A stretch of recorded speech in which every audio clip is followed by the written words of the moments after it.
Here's how to add payment icons on your product page with a simple copy-paste of code. The first step is to open this Notion page. You can find the link in the description. And here's the code that we need for the payment icons. However, we have to personalize it by choosing which icons we want to show. So let's click on this copy button and let's head over to ChatGPT to personalize our code.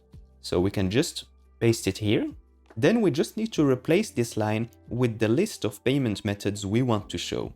So I'm just going to paste the one that I prepared. You can just type yours here. So I'll press enter to generate the code now. All right, I think it finished generating. So all I need to do is to click on this button to copy the code.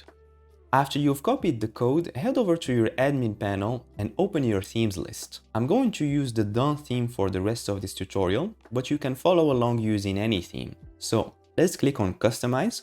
Then let's open the product page using this drop-down by clicking on it and then clicking on Products. Then you can click on any product template.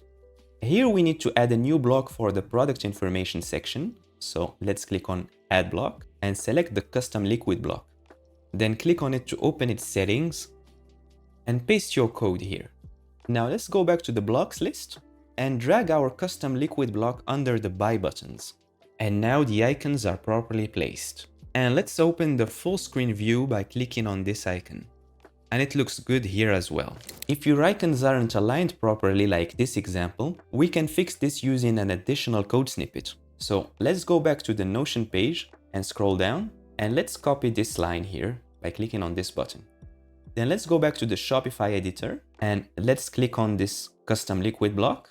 Then let's click at the end of this first line after the style tag, then press enter and paste the additional code here. And now, if I take a look at the full width view, the icons are properly centered. All right, that's it for this video. Thanks for watching and see you on the next one.